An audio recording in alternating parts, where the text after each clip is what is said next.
Hey, everyone. We are joined by a very special guest today, author, entrepreneur, podcaster, and our new best friend, Jackie.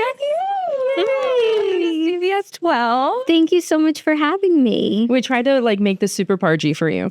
The vibes are pargy. First of all, you guys look great. We're all cleany vibes, which means pastel vibes. Oh, I love it. Very spring. Very, very spring. So optimistic.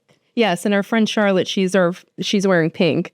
And we've been saying all day that we look like peeps. All the girlies, all the producers in the room are wearing pink. We're so gorgeous. We need to go to brunch after. Perfect. Sign us up. We're down. Yeah, so we converted our sports podcast. This is where we do our sports podcast, and we literally turn the Mojo Dojo Casa House into swirly vibes for you. We're so excited to have you. And this probably feels super normal because you do this podcasting every single day with your sister. Yes, I do. I do a daily podcast called The Toast with my sister, Claudia. It's so much fun. We podcast in our sleep at this point. We do so much content every month on our daily show, 5 episodes a week. We do Patreon, 5 extra episodes a month. We just podcast. So sitting here in front of microphones with some swirlies, wearing headphones, I'm in my comfort zone. This is so out of our comfort zone. We were talking about it before we started because we're used to being live, nothing recorded. So to be able to sit down with you and just have a moment, it's a little awkward, but it is super exciting to have you here. We are all tostadas. Yeah. I'm the newest tostada. We recruited. Yes. I've been recruited a few months ago. I've been watching all the time. So for those people who don't know, or maybe are newer to you and your sister, tell us what The Toast is. So The Toast is a daily podcast. It is in the comedy category. We cover all sorts of news every single day, mostly pop culture news, but entertainment, TV, pretty much everything under the sun. We catch up with each other. I think it resonates with a lot of people. We've been doing it for 7 years, and I think the thing that brings people back all this time is this sisterly bond between Claudia and I. And when you're listening, I feel like you feel like a part of our family. The inside jokes that we have go back to when we were kids, and we just take everyone through all of that every single day. And so it's a really positive show. We like to just bring light to every day and every situation, even if it's a hard day or a dark day. We really try to just be positive and make people laugh. That is our mission. And it's so good when we get to do that. I mean, the jokes resonate with so many people. We did recruit Vicky just recently, but I have been around since the morning breath. And I want to get into that because I feel like you and Claudia were at the forefront of what we now know as podcasting, and it has evolved into what it is today. Yeah. So when we started, we actually called it a web show. We wanted to be on TV, and no one would give us a TV show. So we're like, we'll do it ourselves. And it was live streamed on social media. And then we would clip the podcast so that people who like to listen to things called podcasts could listen to them. And then that medium just grew so much for us and in general over the last 7 years. And now we are primarily a podcast. We still do video because we love video and camera. But yeah, we sort of accidentally fell into the podcast space, but it's really just always been the talking space. So I imagine if we were doing this 100 years ago, we'd be doing radio, whatever the medium of the moment is. We just love making content. We love talking, and we love reaching our community. I feel like we call our community the Toasters. And the way I feel about the Toasters is if I lived in any of their cities or went to school with any of them, those are the people that would be my friends. And so to find people around the country and around the world who are so similar to you, who find the same weird things funny, it's the coolest thing. And I think it's one of the greatest advantages of the digital age to be so interconnected with people from across the world. And you've done this podcast now for 7 years, and you said that you pride yourself so much on the fact that you feel like the people who are listening feel like just an extension of your family. And I feel like it's so hard for someone to hold on to an audience for that long and stay as relevant as you and your sister. I think that's the nicest word you could use to describe us. No. So what do you think it is? Is it because, I know you mentioned that it feels like you're just talking with your friends, but what is it that you think that keeps people coming back, or new people like me who are just discovering you and trying to play catch up on all the inside jokes? So I think day to day, people come back for the entertainment value, for the laughs. I think people like to have that feeling, especially to start their day, to start it on a positive note where they're laughing and they're feeling the light. But then I think from a business standpoint, I think the reason why our business has had so many different iterations and how we're able to build out our community is because everything that we do is really the natural next step for us. And it doesn't feel like so far-fetched. Even we launched a cocktail a canned cocktail company called Spritz Society, which is amazing, and it's an award-winning cocktail. It's available nationwide in Target, so if you haven't tried it yet, you absolutely must. But that was born of that was the spirit of our community. We would put on these live events, and we all love turning up, and we're also health conscious. It's 120 calories per can. It was the exact thing that we would want to be drinking, that our fans would want to be drinking when they come to our live shows, when they come to our live events. So I think that every step that we've taken as a business has just felt really natural to who we are. And we've changed so much as people in the last 7 years. And so things that we're doing now, like recently I wrote a children's book. I wouldn't have done that 7 years ago before I became a mom. So I think that tailoring our business just exactly to what we're feeling like next just makes everyone feel like it's very real. Yeah, it almost feels like... It feels very organic. And it feels like people are included, because if they're watching and if they're saying you do the children's book or launch Spritz Society, they're like, oh my God, yeah, that totally makes sense for Jackie and Claude. Yeah, I think also for women, people are growing alongside us and reaching these same life milestones as we are around the same time. So, back in the day, we were all turning up, having fun, right. Not taking things too serious. And slowly but surely you settle down and you have a family, and it's nice to have people that you follow or that you listen to who are going through those same things. And then, we can all talk about the random things about pregnancy or motherhood that people don't talk about that are funny or silly or embarrassing. And it's nice to have that sort of community. So I think especially the women in our community just really can relate to different life stages that we're going through.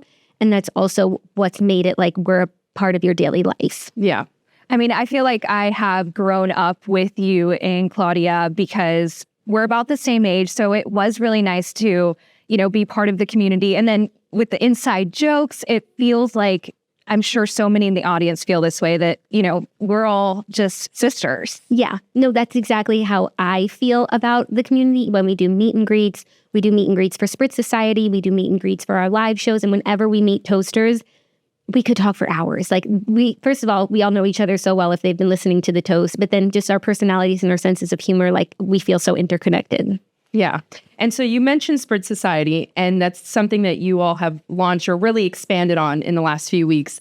Tell us a little bit about that, because you said that we were all once party girls. Let's not be shy. Yeah. And you said you wanted to do something that I guess matches where we're at in life right now. And everyone and their mama is on this sort of seltzer kit. Yeah. Tell us what is so different about yours than the ones that are out on the market. Well, it is so tasty. The flavors are so original and so good. So we have pink lemonade, peach, pickle, which was a collaboration with Clausen, which is so funny because it started as an April Fool's joke. Right. They were like, oh, we're launching pickle flavored Spritz. And then the demand was so there that Spritz Society and Clausen partnered, and we came out with the pickle Spritz. And I think our flavors really set us apart. And the taste, I do feel like sometimes, not to knock the others, but you do sacrifice taste on some of these beverages. But these just taste so good to the point where at this point in my life, I want a pargy afternoon al fresco drink, maybe over ice. I want to get a little buzz, but I'm not going hard in the paint. And our bodies cannot handle that anymore. Okay, we are living in our 30s. We are in our 30s. We're in our 30s. And this just accomplishes all of that. And I also wish so desperately that back in the day when I was in college or afterwards, I wish this existed. Then this would have been made my life so much better. Yeah, I hate to say that I haven't tried, but when you guys said that you were launching the pickle flavor, I was all on that idea. You're a pickle girl. I'm a pickle girl, straight out the jar. When the pink lemonade came out, I remember it was the hottest commodity. No one could get their hands on it. It sold out so quickly. But I feel like I also want to touch on what I love about Spritz Society is that it's a family business. It is. I do it with my sister. Of course, we do everything together. All business that we do is family business, and our husbands. And we each bring a different skill set to the business. And it's been so fun working together. And when we have these launches or we have ideas, everyone is so creative and so funny. And it is a joy to work together. And it's such a blessing to be able to work with family. I know some people, that's one of the questions I get asked. I was going to say, how do you work with your family? My response is, I don't know how people work with people who aren't their family. I feel like we could be so honest with each other with feedback. We don't have to have a meeting to talk about the thing. We're just I didn't like that. Not my favorite. I love that. And we can just move forward. And I definitely feel like it cuts through the fat of workplace jargon sometimes. Yes. Like we're just very direct and we get stuff done and we're having fun and we get to spend quality time. I'm talking to my family members for business and personal all day, every day. I don't even know where the line is anymore. Is it really a line with family? No, honestly. no. Like I'll get on the call with Claudia about work and then we're just, chit-chatting. Oh my God, to be a fly on the wall for this conversation. Especially like when you're watching the podcast, listening to it, and they're like, let's talk offline. I'm like, I want to be part of that conversation. No, totally. But I will say the experience of listening to our show is being a fly on the wall in our FaceTime conversations, because that's actually how we record the show. We do it over FaceTime and we're both like comfortable in our chairs. We're talking about celebrities, what's going on in our lives. And we're very comfortable doing it at this point. So it is our FaceTime call recorded. Yeah, that sounds fun. For me, a great way to pair a spritz is by reading a nice afternoon outside. And I'm favorite subject. Into you being an author and also the launch of the Redheads, because again, something that just sort of came so organically to you. Yeah. So I became, it's weird to say I got into reading because but that's like a thing. I do feel like nowadays, like you're either into reading or you're not. And so back up maybe like 6 years ago, I got a Kindle and I started finding a genre of books that I really liked. It didn't feel like reading for school. And I was able to dig deeper into subjects that I liked and realize that there are a ton of books out there and I love them. And it definitely feels better to binge read a book than it does to binge watch a TV show. And so I definitely dug into that. And I was reading so many books and my friends are big readers. My sister Margot's a big reader and people were like, you should start a book club. And I thought that was such a great idea. So we do a podcast called The Redheads. It's a book club and a podcast. We choose one book a month and we record an episode about that book. I do it with 3 other co-hosts and we switch off every month choosing the book. So everyone has really different tastes in books. So we wind up covering so many different genres. Like I love historical fiction. Oh my God, my favorite. I love. Oh, we got a debrief. My sister loves romance. My friend Dana, she's very literary. So like she's picking the Pulitzer winners, which keeps us elevated. Rebecca also loves historical fiction and thrillers. So we cover the gamut on genres and it definitely gets me reading books that I wouldn't have read. And the episodes are just so funny. And these days, I actually don't have as much time to read as I did when I first picked up reading a few years ago. But doing the book club has been so amazing because I'm reading at least 1 book a month, which is a pretty healthy cadence if the other option is 0. You have a lot of yes. You're a mother, yes. But no, the book club is it's the cutest, best thing. It's probably like my most wholesome hobby and business that we're in. And it's so much fun in the community. Like when someone says they're a redhead, I'm like, a real one. Real one. So you obviously wrote your own book, your own children's book. So tell us how that sort of spawned from getting into reading and then saying, you know what, I want to be on the other side of the book and I want to create one. So the children's book was such a fun project and it was years in the making and it's actually a very long story, but I think we have the time. Oh, yeah. So a few years ago, we actually put on a live event for our toaster community called Camp Toast. We rented our old campgrounds and we had a 3-day camp weekend called Camp Toast. It was so much fun. And our sisters came, as you know, our family supports everything that we do. And my younger sister, Margot, was there. We call her Snitch. That's her nickname. She's not a snitch. We just call her that. And she showed up one day looking like such a counselor. So I started calling her Counselor Snitch. And even when we came home from Camp Toast, I just kept calling her Counselor Snitch. And I would like make her all these videos being like, Counselor Snitch, Counselor Snitch. Like, why is the sky blue? Like just, we call it LARPing. And I would just like make silly videos for her. And I really like built out this world of the camper and the counselor. And then when I had my son, we were reading so many children's books all the time. Of course, you know, I had notes, but I also always had it in my head that the best way to bring to life the camper and the counselor, the videos I was making for my sister every day, would be to put it in a children's book.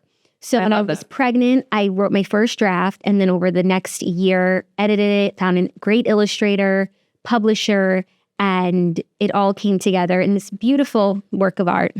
The Camper and the Counselor by so me. Cute. It is my favorite children's book. And I know that I'm biased, but I say that like objectively. It rhymes and the rhymes are on point. The syncopation is on point. And it's really fun and vibrant for kids.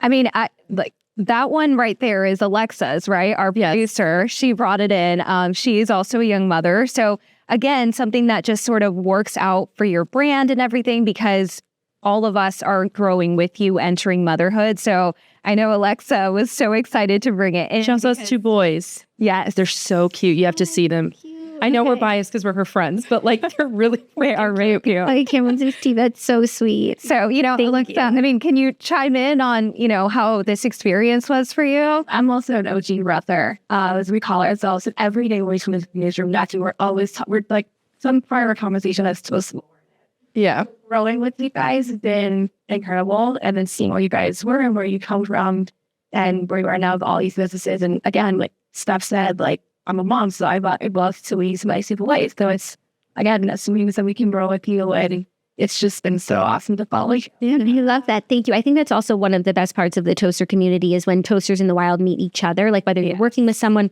or you're starting a new school and you meet someone who's also a toaster, it just tells you in that instant, like, oh, we're going to get along. We have everything in common. Like, I found my people. There is so much toast lore, too, that we've had to try. I have had to Google. Okay. I have been Googling. I'm like, I need to know what this 5K is. Okay. The game tunes thing had me crying, like peeing my pants crying. I was like, oh my God, I cannot handle this. I'm like, how did you guys do this for a day? It has been so fun to like sort of play catch up with them. We clearly brought you here just to like, fan you. And like, are there any terms that like you haven't been able to identify yet that I can help with? Not yet. Okay. Not yet. Pargy was the first one that Alexa helped me understand. I was like, girl, what are you saying? She's like, it's so Pargy. Help me out here. Help me out. Pargy love. Oh, we're all sourdough girls. You are? Oh, yes. Oh my gosh. Me and Charlotte, we're big sourdough girls. Yes. I've been baking for like 2 years. So when I found out that you were also sourdough swirly, I was like, you have got to be kidding. That is this so is my funny. world. I have a loaf bulk fermenting right now. Sourdough has been such a positive influence in my life. Big influence. Mm-hmm. And you do so much. And I want to know where you find the time today because you record a podcast with your sister. You're clearly working on Spritz Society and it's growing. You did a book. Where do you find the time? We're exhausted thinking about it. Like, what does your day look like? Well, I feel like actually every day now I've like reached a point of balance. And what I like so much about owning our own businesses and especially being in the content creation world is I feel like I can scale up or scale down what I'm doing based on how much time I have and what's going on in my life. And so when I feel like I'm postpartum, I have to do the toast every day. And I actually love doing the toast every day. It's also good for our mental health and to just like flex that muscle. But that can maybe be the only thing that I do in a day if I just had a baby. Once I'm feeling more myself, like we're firing on all cylinders. We're releasing merch. Yeah. We've got a new SKU flavor coming out. Like I feel like I want to do more ad content or do more video content or do more vlogs. And so that's what I really like is that ability to adjust like based on where I'm at in my personal life. Because it is hard being a working mom, and I feel like this has been such a big topic of conversation recently, like women who feel like they have to like choose one or the other. Right. And sometimes, I mean, you do, but you can also do both, just knowing like at certain points, your cup might be getting filled more in one than the other. So for me, every day, it's just about priorities. Like, what do I need to get done that day? What would I like to get done that day? But I also do need to prioritize sleep. I like to sleep. So, maybe we're not having a Pargy loaf that day. Maybe not. If it just takes a long time. It does. It does take a long time. We might be eating Taylor Farms that day. We might be eating the Taylor Farms. We might be having frozen pizza, Cole 87. Like, it's still good. It's fine. We're being fed. We're being fed. Yeah. We're being fed. I think it's so inspirational to see you do all that because we're all in different points in our lives. Like, Steph and I don't have any kids. She's engaged. I'm single. We've got Alexa who's got 2 kids. We've got Ashley who's married. And we all find like this one, we all find time to hang out with each other. And you have done that so well of being able to do everything. And to your point that sometimes your cup is filled up in other places, Shonda Rhimes, I'm sure people know who that is. She had said, people had asked her that same question. How do you balance it? You're a working mom. She's like, sometimes I'm a mom all the time. And she's like, but that means my other projects may suffer just a little bit. But she goes, that's okay. Yeah. And I feel like as girls, we're millennial girls, figuring out that it's okay to be balancing here and there and still be successful because clearly you're doing it. Well, thank you. Yeah. If boys can do it, girls can do it. The thing that suffers now that you mentioned it is social life. Social life. At some moment. But there's a season for everything. And I feel like throughout my life, like I've had a very vibrant social life and, things come and go, and I'll be back there one day, just not today. Do you ever experience any burnout? Oh, that's a great question. I do feel like I experience like moments of burnout, not huge chunks, but sometimes, we talk a lot, and sometimes if it feels like I don't have enough to I need to live also, so that I have things to bring back to the show. So I feel like I thrive best when I am doing things outside of work that just, whether even it's a concert that just fills my soul, and I feel more soulful, and I feel happy, and I've got pep in my step and a song in my heart. So there are small things that can definitely tweak, and I'm like, okay, I'm back, but it's definitely just smaller moments. But there's no time for burnout. There's no time for burnout on the daily podcast show. Do you live and die by a to-do list? Because we do. Yes. I know Steph and I do. No, and as I get older, I'm finding it harder and harder to use, to do a list on my phone. All I want to do is write it down. If it's not pen and paper, I don't want it. I need a pen and paper beside me for everything. I need Neuralink because I have also in the shower. I need a pen and paper in the shower. Right. They make that. No, seriously, that's the hardest part is I don't want to write stuff on my phone anymore. I just need to get it down on paper. But yes, to-do lists are life-saving. Yes. So I want to go back to the podcast because when you started, I feel like the verbiage and language has changed so much. We've now evolved to Turdy Lou at one point, which was fun to sort of journey through and get to where we got. Where even we now? I thought we're still Turdy Lou. No, I think we're still Turdy Lou. Turtle. Yeah. Well, the other day she said the turst. Oh, yeah. I've been saying good morning. I don't know if it's from your show. No, it is. Sorry. Okay. No. Sorry. No. Thank you. Thank you. When you guys briefly name my actual go-to sports podcast. We love sports. We dabble in sports. That's why I feel so comfortable in this studio. I thought you were having me here to talk about sports. I started next time. Brock Purdy Lou. Okay. Because I just combined all the Well, obviously that's his name. I'm sure this is stuff that you had conversations with your sister all the time, but did you ever think it would become part of the culture?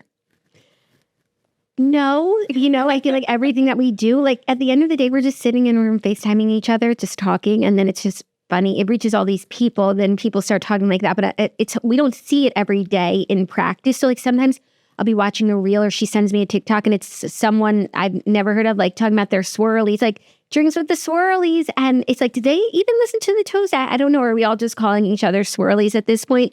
So no, definitely. And there's so many jokes that are deep cuts from our childhood. Oh, okay. That when we see people saying them, it seriously makes us laugh so hard.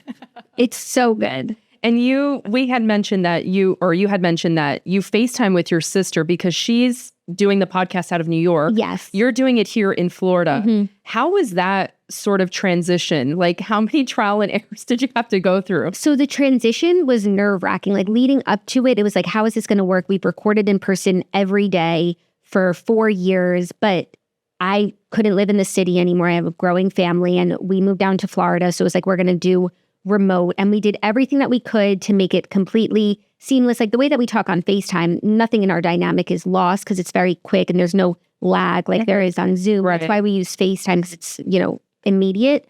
And definitely leading up to it, we were nervous how that would change the content and the banter and the sparring.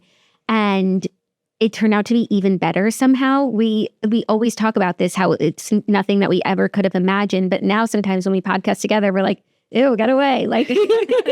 We like being pen pals. And it's also been so great for the show because we have completely different lives. And Claudia is such a city girl. Yes. And I'm such a homesteading trad wife. But it's not true at all. And we bring our own lives to the show. And there's just so much difference between us that it adds so much value to the show because I feel you really feel like a Jackie or a Claudia. Yeah. And it's been great for the content. And then it has not affected our communication at all. That was the thing that we would have been most worried about. But it's been totally seamless. In so many ways, it's been better.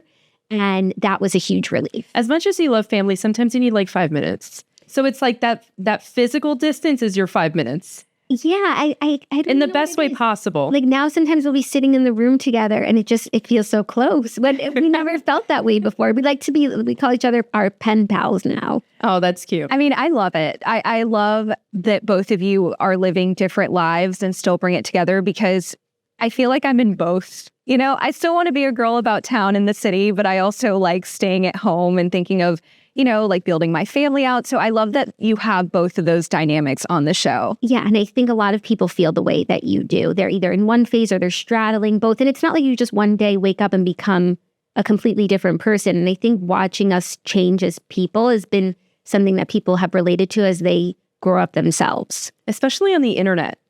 Yeah. You know, because we are the generation that grew up with the internet. You know, we're teaching our parents how to use things nowadays. How has that been, you know, growing and evolving online? Because people are mean. People are really mean online. But obviously people love you. But how did you, you know, grow through that? Because your 20s and stuff is like so awkward. Yeah, definitely. But I do think that like the growing up part and the awkward moments, like I'm also getting older and wiser as it's all happening. And everything that happens like teaches you something. And then as you just get older, you become more confident and you care less what people have to say and have less time to think about what people are thinking about you. And it's also just been like a natural, lovely part of getting older is just having more trust in yourself and confidence and liking who you are and just like being proud of who you are. And that has made, and also being too busy to care. Like maybe I should care more. I can't read every comment. Don't worry. No. But that has just been like a nice part of getting older. Probably an unexpected part. I think what's fun too is that your sister, Claudia, she is almost like ahead of the joke. She's like, I don't know, I guess she's like self-aware and she likes a little self-deprecating humor. Oh yeah, we love that. And I feel like that softens the blow because you're like, you can't tell me you can't hurt me with things I already know. Yeah. No. I'm sure it's also so helpful to have your sisters along on this journey because when you're experiencing these things for the first time or, you know, whatever it is that people are saying online, you have someone that you can trust to talk to about this. Yeah. I feel like that is the biggest blessing. And I don't know how people stay grounded or get through these moments of being on the internet and without someone by their side. And the fact that I have someone who is going through it too, it makes it so much easier to deal with it. But I think that's the best thing and it is such a blessing. So what's next for you? I mean, you've got a lot of things going on, but like, what is next for you? Is it something for the Toast, Spritz Society? Are you writing another book? What can we expect? Well, Camera Counselor sequel is always forthcoming. I've got it in my head. I just got to put pen to paper. Haven't started, but just know one day. That's exciting. Camera Counselor. This is a great gift to give people. And it's almost Mother's Day. Oh, yeah. I know it's all about the mom, but this is a good idea for moms. Entertain the kids. It's a good idea for moms because it's a book that you will like reading. I didn't realize so much. It's like, yes, the kids like the book, but you have to like want to read it. You want to get into it. You want to give it a little beat. And there's some books that are really dreadful to read. So this is not a great gift for Mom is Spritz Society, of course. Oh, yes. Mom needs a drink. Mom needs a drink. I help the moms out. But what's next, aside from, you know, hopefully growing everything, is just more of this. We love what we do. We always say, like, we want to do it forever. We love podcasting. We love doing it together. And we love our community. And just, this is enough for me. I do have one more thing to ask. Like, do you have any advice for anyone who is looking to get into this? Any potential podcasters or, you know, maybe moms who are entrepreneurs and are sort of juggling both things? Yeah, that's a great question. I feel like my advice for anyone who wants to start a podcast is always the same, which is just start. Don't wait until you have the perfect episode or, you know, that there's no mistakes. Like, you'll learn on the job. And if you wait till everything's perfect, you're never going to start. So I would say just like let it rip. Learn on the job. It's good if your first episode doesn't have a lot of listeners and it wasn't your best episode. Like, great. By the time the people come, like, you'll know what you're doing and you'll be much more comfortable. So totally just start. And I do feel like now it's in some ways easier to get visibility for your podcast in terms of like video clips going. I see so many different clips from podcasts I've never heard of. And when something really captures me, then I'll go look at the page and I'll watch more clips. And if I think like the show has something to say, I'll check it out. So I think the other piece of it is have something to say. Be saying something new, be saying something interesting. Podcasting is not, it's more than just a 3-minute clip. Like if you're asking someone to spend 50, 60 minutes of their time with you, like they can't just do that passively and they really want to be engaged with what you're saying. So I would say have something unique to say and have a point of view. I think that's the most interesting thing you could do. And then as far as mom entrepreneurs, I do think it's also, in a lot of ways, it's a hard time to be a woman working. We're choosing, what are we doing? Work-life balance. Right. But the idea of being a entrepreneur, being your own boss, or starting content creation, or starting a podcast, or having a little business and using Instagram, like it is so great to be able to do those things and work from home and have your family and be like a full-time stay-at-home working mom. It's a lot of work, but it's very fulfilling, I find. So if you have an idea, start small. There's definitely people out there who are for you and who want to hear from you, whether it is a piece of content, whether it is Etsy shop. There's so many things that you can do, and it's so great when you find something that you love that lets you be home and be with your family while also flexing your creative muscle. Yeah. And where can people find you? You can find me on Instagram at Jackie Oshry. You can find me in the podcast store or on YouTube or on Spotify. My show is called The Toast. And you can find Spritz Society at Targets nationwide or at spritzsociety.com. Delivery available in under 60 minutes in select states. That's fun. Yeah. And it's summertime. Oh, It's so We're the gonna have a vibe. time. It's so the vibe. we're going to have a time.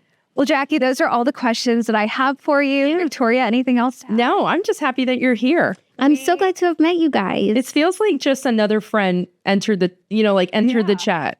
Because we have watched so many, and I'm like, girls, this is literally us. We just don't have a microphone in front of our face. Yeah. So it was really great to have you here. Thank Thank you. you so much for coming.